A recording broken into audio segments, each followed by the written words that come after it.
itu kita sudah menjadi best country practice untuk kegiatan statistik pariwisata dengan menggunakan MPD.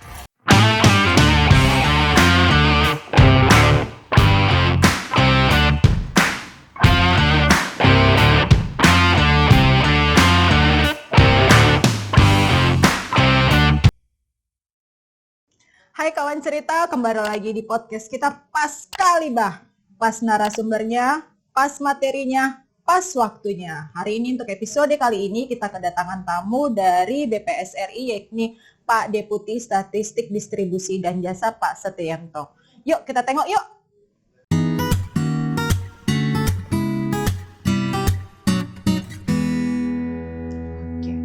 Pak Setianto, Deputi Distribusi dan Jasa. Ya Pak. Selamat datang Pak. Kembali selamat datang juga. Lelah ya Pak, sampai Medan ya Pak. Alhamdulillah karena tujuannya yang saya harapkan, jadi nggak terasa lelah. Oh gitu, oke. Udah kemana aja nih Pak? Sampai di Medan? Di Medan. Baru di Medan. Baru di Medan. Sama ke Karo ya? Karo ya. Betul. Ke Karo. Oke. Oke, ini pas banget ini, mungkin agak kita culik sedikit ya Pak waktunya sebentar.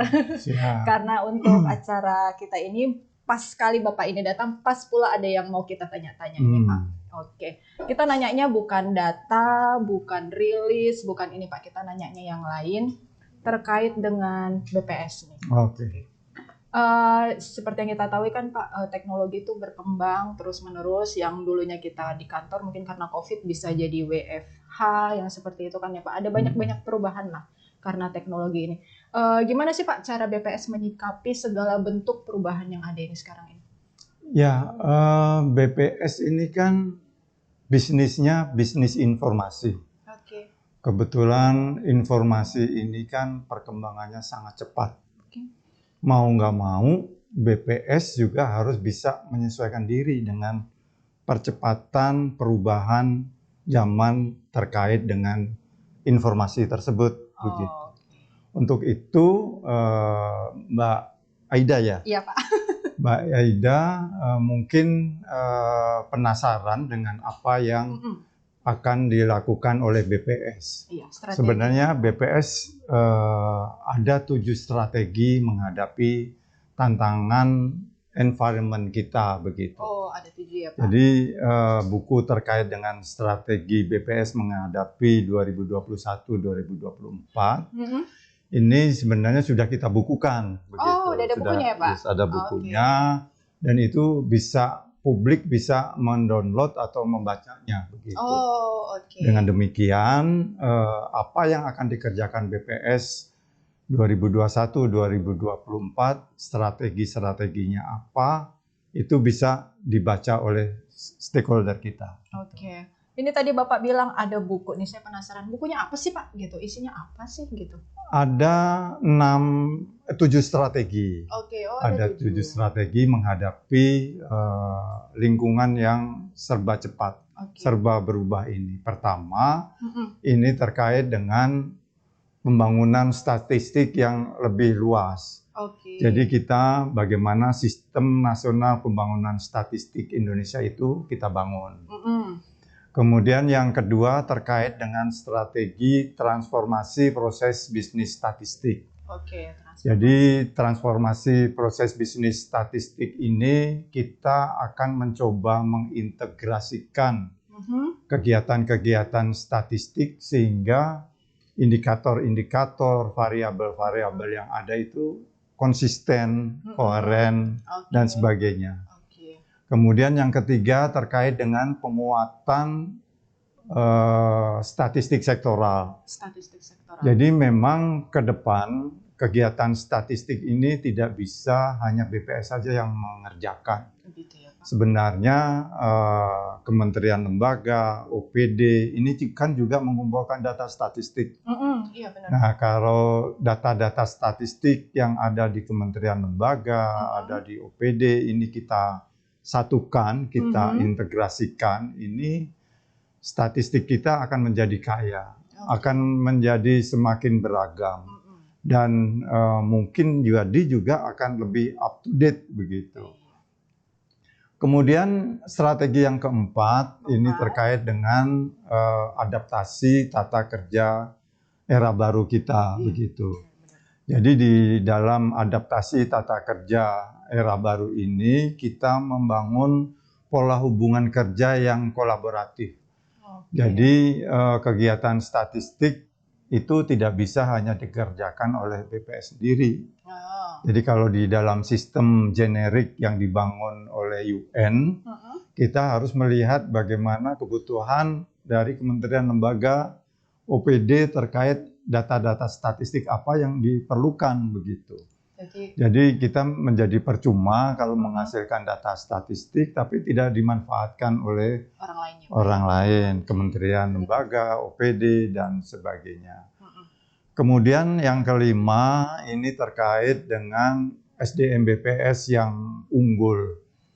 Artinya kita tahu kita punya lembaga pendidikan STIS yang notabene mendidik atau melakukan pembelajaran terkait dengan official statistik, begitu. Dan itu memang sangat dibutuhkan oleh pemerintah terkait dengan official statistik tersebut, begitu.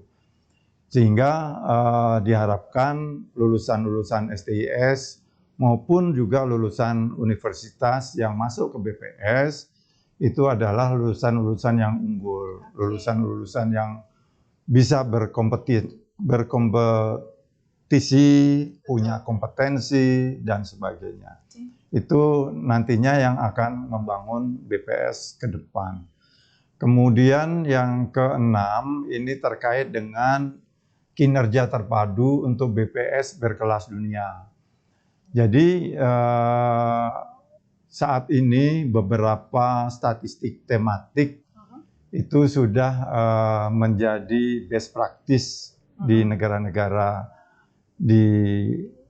yang ada dalam UN, begitu. Misalnya statistik pariwisata itu kita sudah menjadi best country practice untuk kegiatan statistik pariwisata dengan menggunakan MPD, begitu.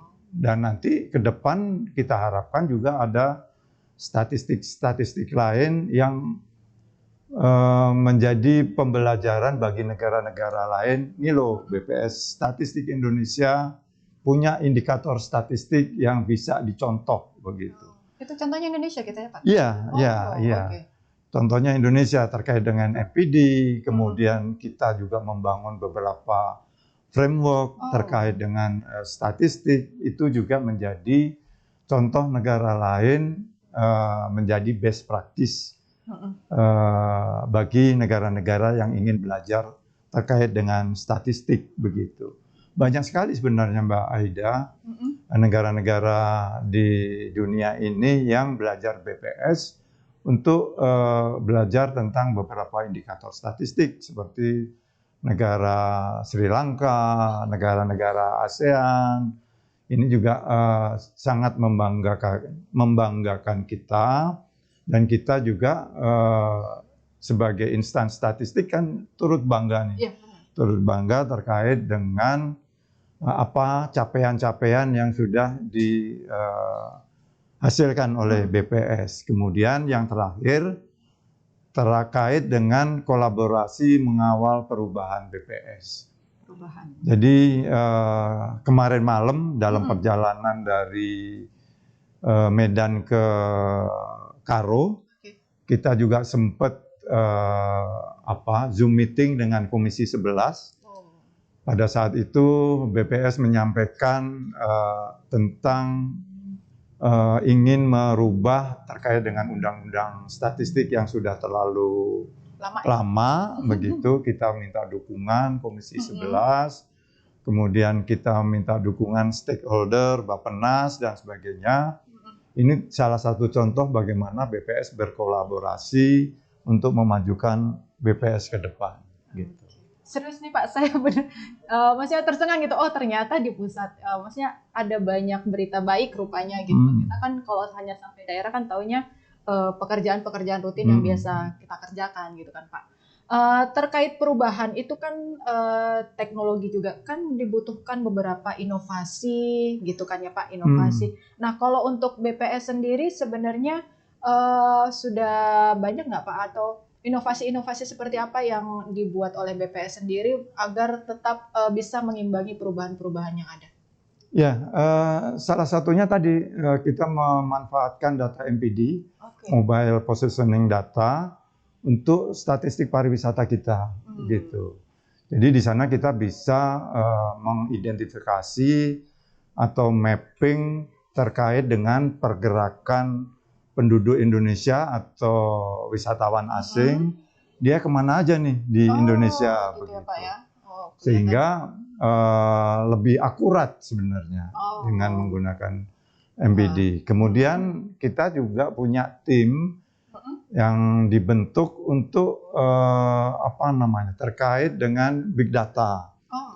Kita mencoba beberapa komoditas misalnya yang terkait dengan untuk data harga misalnya, itu juga sudah dibangun timnya begitu. Ya memang masih sebatas academic paper begitu, sehingga ke depan ini diharapkan juga bisa menjadi official statistik yang bisa dimanfaatkan banyak orang. Dan di setiap rilis kan kita juga menggunakan mobile pergerakan manusia ya. Sebelum rilis kita presentasikan bagaimana pergerakan orang ke tempat-tempat wisata, ke tempat-tempat penjualan retail, ke tempat-tempat terminal, bandara. Itu nanti bisa digunakan untuk menggambarkan bagaimana sih aktivitas ekonomi masyarakat kita pada saat pandemi, begitu. Oke, sip. Itu terlepas dari beberapa keberhasilannya BPS gitu ya Pak. Tapi itu kan terkadang ada yang namanya pro kontra gitu kan ya Pak. Terkadang ada beberapa juga orang yang mungkin bisa dibilang, bener nggak sih ini data BPS, kan kadang ada yang seperti itu ya Pak. Kayak misalnya angka kemiskinan, bener nggak sih ini sekian, atau pengangguran mungkin, bener nggak sih ini sebenarnya. Itu gimana sih sebenarnya strategi kita menghadapi pihak-pihak yang mungkin masih meragukan data-data yang dihasilkan oleh BPS gitu Pak? Ya, sebenarnya banyak strategi bagaimana kita mensosialisasikan data kita begitu. Seperti kemarin malam pertanyaan dari Komisi 11 juga terkait dengan DTKS misalnya. Kok baru di-update sekarang, padahal kan ini terkait dengan populasi begitu. Tapi memang DTKS itu sebenarnya data populasi begitu. Itu juga disampaikan oleh Kepala BPS untuk bisa memberikan pencerahan kepada Komisi 11. Ini barangkali miskomunikasi atau kita kurang memberikan komunikasi ke masyarakat. Yang ini penting jadinya begitu, sehingga ke depan tidak ada lagi pertanyaan-pertanyaan terkait dengan kualitas data, terkait dengan konsistensi data dan sebagainya. Memang perlu kita komunikasikan terus-menerus. Kita perlu misalnya dalam rilis BPS kita selalu menyampaikan bagaimana data itu diperoleh kepada wartawan-wartawan dan juga teman-teman di pusat maupun di daerah ketika ada kesempatan bertemu dengan OPD, ketemu dengan KL, kita juga akan selalu menyampaikan bagaimana data-data BPS itu kita peroleh, begitu. Kita juga tidak merasa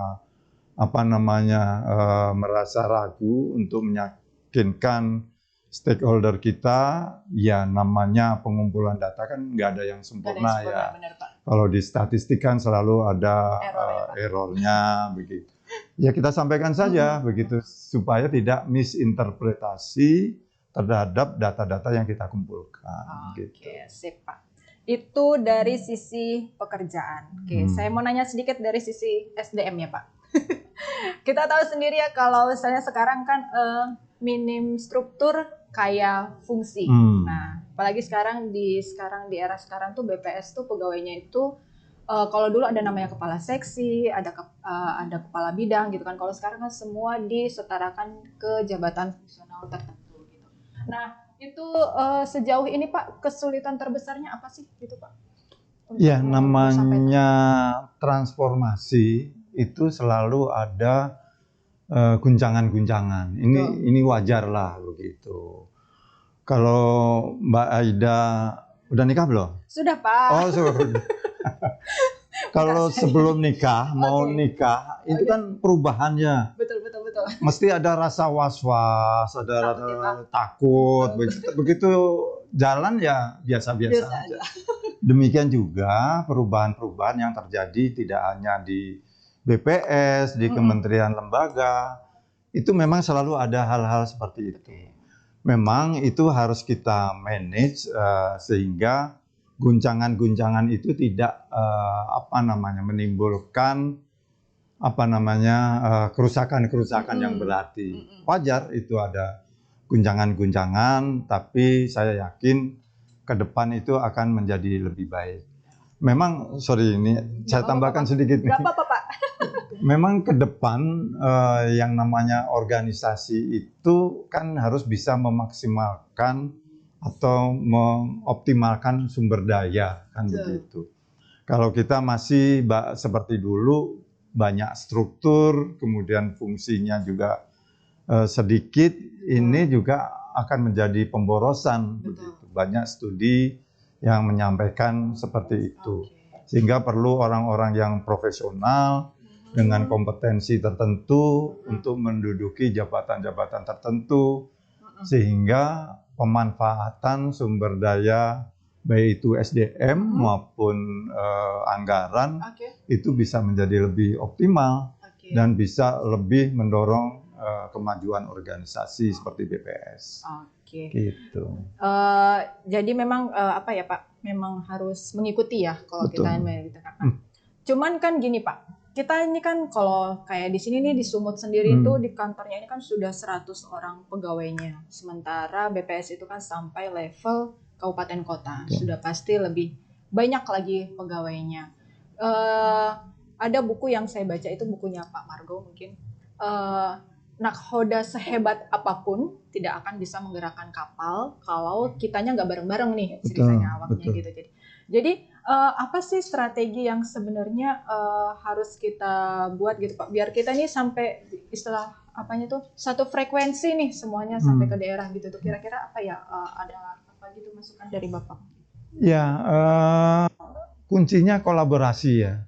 Untuk bisa berkolaborasi dengan baik, artinya seluruh elemen yang ada di BPS dari pimpinan sampai yang bawah itu mereka paham fungsinya begitu. Apa yang dikerjakan. Jadi harus yakin bahwa walaupun itu OB yang bersihin lantai kita, yang menyiapkan kopi, itu mereka juga berperan dalam kemajuan BPS. Tidak hanya pimpinan BPS yang menjalankan kapal tersebut. Betul. Begitu. Kan kita sering mendengar cerita ketika pabrik Boeing atau apa ya ditanya oleh presiden, tugas kamu apa? Saya membuat atau membersihkan kalau nggak salah ya, membersihkan ruangan kerja yang ada di kantor Boeing dan ini akan menciptakan pesawat Boeing. Artinya si OB ini tahu posisinya juga penting gitu. Jadi itulah, jadi kita harus benar sama-sama paham mau kemana kapal BPS ini berlayar. Sekali, sip Pak. Oke. Terus tadi saya dengar tadi kalau tidak sekilas ada kata istilah kelas dunia ya, kelas dunia. Oke. Kalau kata orang Medan, penting kalinya itu kelas dunia itu. Menurut Bapak gimana Pak? Apa sih sebenarnya kondefnya definisi BPS menuju BPS berkelas dunia? Itu sebenarnya gimana maksudnya Pak? Ya semua organisasi, semua institusi kan harusnya bisa menjadi lebih baik kan ya, begitu. Betul. lebih baiknya itu tidak hanya jago kandang begitu kan, tidak hanya wah BPS hebat di Indonesia begitu. Betul. Kita harus berani keluar. Harus berani ya Pak. Harus berani keluar. Kita menjadi apa namanya acuan atau best practice countries di negara-negara lain. Begitu. Jangan jago kandang Mbak Aida. Begitu ya Pak? Iyalah, begitu. Jangan jago kandang. Terus gini Pak, jadi sampai saat ini menurut Bapak kira-kira kita sudah di tahap mana nih yang menuju berkelas dunia tadi? Sejauh ini sudah berapa persen gitu Pak mungkin? Kita harus optimis. Sip. Kita harus optimis bahwa kita BPS akan menjadi berkelas dunia. Begitu. Dan sudah sejauh mana, apapun kita upayakan supaya menjadi berkelas dunia. Begitu. Salah satu contohnya tadi, saya mencontohkan terkait dengan pemanfaatan MPD, kemudian terkait dengan banyak sekali kegiatan statistik kita yang menjadi acuan negara-negara lain, misalnya statistik lingkungan. Itu juga UN mengapresiasi kita untuk ya, statistik lingkungan begitu. Dan banyak lagi begitu. Banyak ya, Pak? Iya. Tapi kita jangan puas dengan itu Mbak Aida begitu. Sip. Mungkin nanti dari BPS Sumatera Utara menghadirkan indikator statistik atau variabel yang menjadi acuan juga buat negara-negara dunia misalnya seperti itu. Amin, Pak. Kan begitu ya. Kita harus semua kesana semua arahnya begitu. Oke, itu tadi tentang BPS. Saya mau nanya agak sedikit menyimpang boleh ya Pak? Aduh. Ini yang susah kelihatannya ya. Enggak susah Pak, enggak susah. Ini kan lagi viral nih. Ini pertanyaan penutup sebenarnya. Ini lagi viral. Ada perselisihan antara Ukraina dan Rusia. Oke. Pak. Kalau Bapak nih dari sisi statistisinya, mungkin kita kan biasa ngumpulin data apanya. Gimana nanti pengaruhnya ke perekonomiannya kah atau ke sektor tenaga kerjanya kah? Itu gimana nanti dampaknya si perselisihan ini tadi Pak?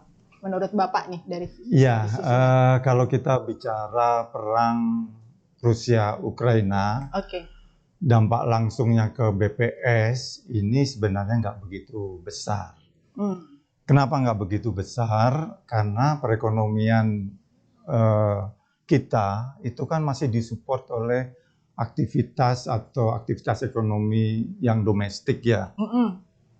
Jadi ekspor impor atau keterbukaan ekonomi Indonesia itu masih sekitar 20%-an kalau nggak salah dari PDB ya ekspor impor kita. Berbeda dengan negara maju misalnya. Atau Singapura. Singapura itu 60-70% dari ekspor impor kegiatannya. Jadi begitu ada apa namanya perubahan internasional, otomatis itu akan berdampak ke ekonominya Singapura begitu.